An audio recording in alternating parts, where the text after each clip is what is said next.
aslında uzun bir aradan sonra şimdiye kadar yapılan diyalog süreci kısmi bir müzakere tartışmalarına aslında yerini bıraktı. Bu önemli bir gelişme olarak değerlendirilebilir.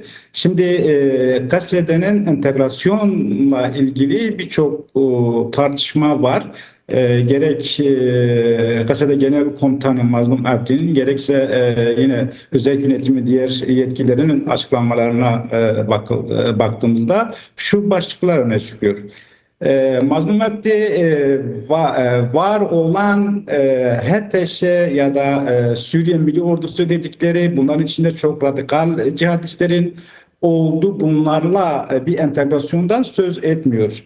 Dikkat edilirse Mazlum Abdi'nin özellikle açıklamasında yeni oluşacak Suriye ordusuyla bir entegrasyondan bahsediyor.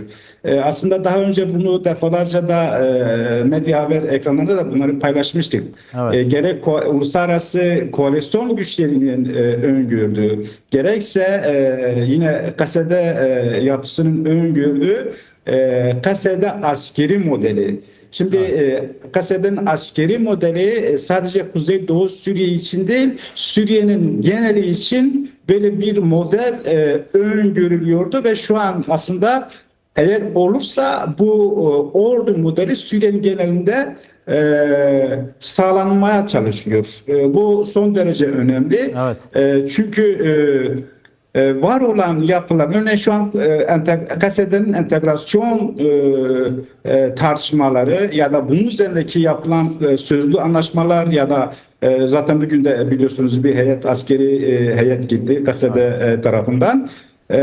Şu anki sahadaki şeye baktığımızda Aleviler, Dürziler ve diğer kesimler bundan son derece memnundur. Çünkü KSD'nin bölgede bir savunma gücü olması onlar açısından da güvenli bir durum olarak değerlendiriliyor. Eğer KSD örneğin Latkiye'de, Şam'da, Hama'da, Tersus'ta bu tür alanlarda görev yapacaksa ve savunma gücü olacaksa bu aynı zamanda Alevileri ve Dürzilerin güvenliği olarak da anlaşılıyor ve bunlar son derece aslında bölgede bir heyecan yarattığını ifade edebiliriz.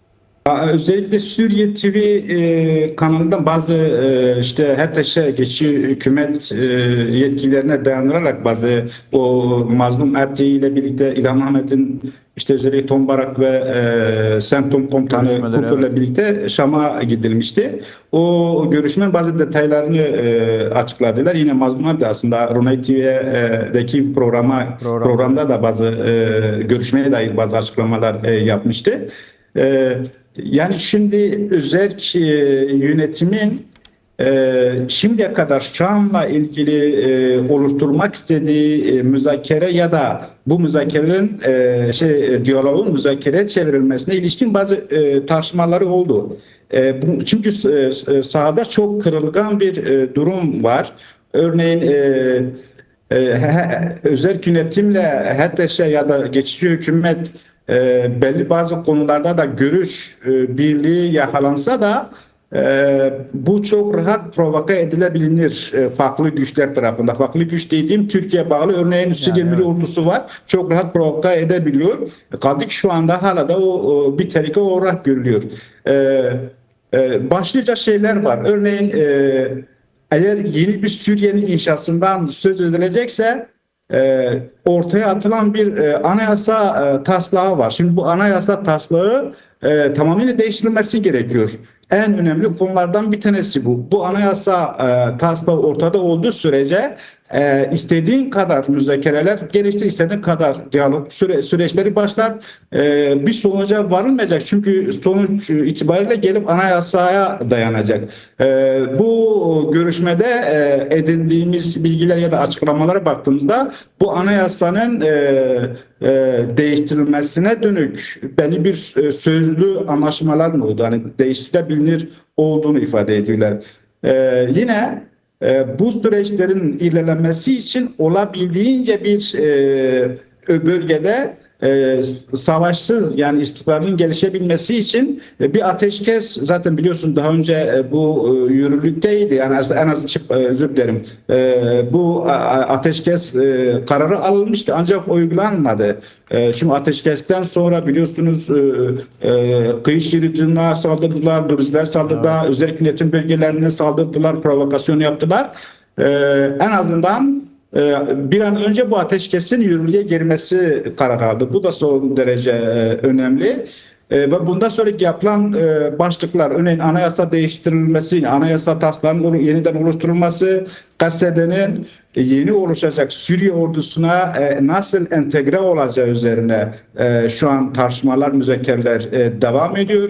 Ve bunlar olduktan sonra diğer örneğin petrol anlaşmalarıdır, yine yeraltı üstü zenginliklerinle ilgili Mazlum Abdi bunları detaylı bir şekilde zaten açıklamıştı. Evet, bunlar müzakere edilir. Ama asıl olan üzerine müzakere edilmesi gereken Suriye'nin genelini ilgilendiren konular var. Bunlar çözüldükten sonra örneğin Rojava yani Kürtlerin statüsü nasıl olacak?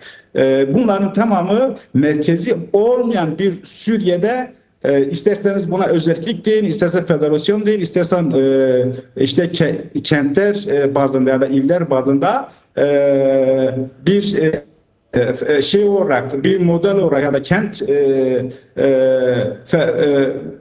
otonomisi olarak da değerlendirebiliriz. Bunlar hepsi tartışılabilir. Özel yönetim tarafında da, Mazlum Abdi tarafında da bunlar modeli tartışılabilir. Ama asıl olan Suriye'nin bütünlüğü içerisinde bütün halkların demokratik bir sistemde nasıl bir sistemle yaşayacağıyla ilgili bir durum. Bunlar iç meselelerdir. Ancak şu an müzakereler yapılıyor. Çok olumlu gelişmeler ya da müzakerelerin her ne kadar kırılgan da olsa bunlar yapılıyor. Ama asıl engel şu an Türkiye nasıl bir tavır alacak? Biliyorsunuz Türkiye bu konuda çok olumsuz bir pozisyondadır. Tam da bu konuda Türkiye ile devam edelim istersen. Sen de belirttin şimdi sahadaki durum oldukça kırılgan dedin. Bir taraftan işte Dışişler'den sorumlu Şeybani, Hakan Fidan'ın güdümünde olan bir isim. Yine ordusu içinde, HTŞ'nin içinde çok farklı gruplar var. Cihadist gruplar bir tarafta var. Ateşkes döneminde Alevilere, Dürzülere yönelik katliamları dile getirdin. Böylesi bir durumda, kırılgan bir ortamda görüşmeler gerçekleşiyor. Özerk Yönetim ve Şam Geçiş Hükümeti tarafından. Türkiye'nin tutumu ne olacak sence? Yani bundan sonra, yani şu ana kadar tutumu belliydi. Salih Müslüm de az önce belirtti. Türkiye şu anki durumda yok dedi ama Türkiye'nin müdahale edebileceği yönünde değerlendirmeler de var. Şam'ın politikalarını Türkiye belirliyordu şu ana kadar. Türkiye bu görüşmelere nasıl yaklaşıyor sence? Bir müdahale olur mu? Ya işin açıkçası önümüzdeki süreçte bazı şeyler var, belki daha netlik kazanır ve biz de daha rahat tartışabiliriz. Evet. Şöyle bir durum var. Aslında Türkiye Jolani'yi Şam'da tutmaya çalışıyor. Ama kendi istediği pozisyonda tutmaya çalışıyor. Ancak mevcut bölgedeki gelişmelere baktığımızda bazı sakıncalı durumlar da var ya da olumlu anlamda belki ifade edilebilir ama örneğin Beşar Esad Rusya'ya gitmeden önce ya da oraya kaçmadan önce Suriye'nin Merkez Bankası'nda o paralar, yani Suriye halkının paralarının yarısını zaten kaçırıp götürmüştü. Evet. Şu an Suriye Merkez Bankası'nda geri kalan dövizleri ya da oradaki paraları şöyle bir bilgi anlamda ifade ediyorum. Bu paranın yarısı İdlib'e, yarısı da işte Kıbrıs'a taşıdığı ifade ediliyor. Evet. Jolani tarafında. Şimdi Türkiye'nin de aslında Jolani'nin bu mantıkla ya da bu politikayla, bu pozisyonla pek fazla kalıcı olmayacağını aslında görüyor. Jolani de aslında kendini bu şekilde görüyor. Çünkü hem Amerika'nın isteklerini hem de İsrail'in isteklerini yapmak zorundadır. Onlara aslında bazı krediler vermiş. Aslında dengelerse bir şans vermiş. Bu şansı eğer doğru kullanmasa geçici olduğunu biliyorlar. Aslında o nedenle o para kaçırma ya da Suriye Merkez Bankası'na Kıbrıs'a İdlib'e paraları taşıma bu konuda bunların kafalarındaki durumu ifade ediyor. Evet. Bir bu. Bir diğer konu. Şöyle mi? Jolani şu anda yerini sağlamlaştırmış durumda değil ve böyle düşünüyor. Suriye Merkez Bankası'nın Esad'ın kaçırdığı paralardan geriye kalan, arta kalan diğer yarısını Jolani İdlib'e, belli bir kısmını İdlib'e, belli bir kısmını da Kıbrıs'a taşıdı ki buradan anlaşılan o ki herhangi bir şey başına geldiğinde paraları kurtarmak istiyor kendince. Çünkü niye? Niye? Eğer Jolani İsrail'in söylediklerini kabul ederse, uygularsa bu sefer Türkiye ile ya da diğer bu Körfez ülkelerle, Katar'la ve diğer Arap ülkeler karşı karşıya gelecek. Yok İsrail'i reddedip Türkiye'ye anlaşırsa, o politikalarını benimserse bu sefer İsrail onu anında yok edebilir. Kaldı ki o bir piyon, bir proje olarak ortada duruyor.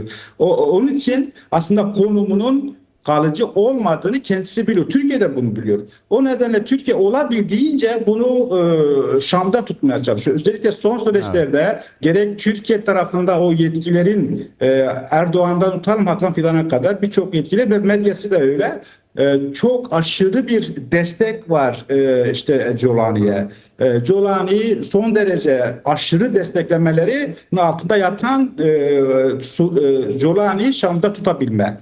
Bir diğer konu örneğin yine Türkiye bağlı Suriye Milli Ordusu dedikleri bir yapı var. Hatta şöyle bir bilgi de vereyim. Bu döneminde Şeyh Mesud ve Eşrefi mahallelerine saldırdıklarında geçici Şam hükümetinin savunma bakanı o çetelerle bir görüşme yapmak istiyor. Yani Suriye bağlı Suriye Milli Ordusu yapılarıyla bir görüşme yapmak istiyor. Ya diyor siz bu saldırıları yapıyorsunuz. Bu bize mal oluyor. Yani hükümetimize mal oluyor. En azından bunu ortak yapalım ya da ortak bir karar alalım. Oradaki yapılar Suriye işte geçici Suriye Savunma Bakanı şunu diyorlar.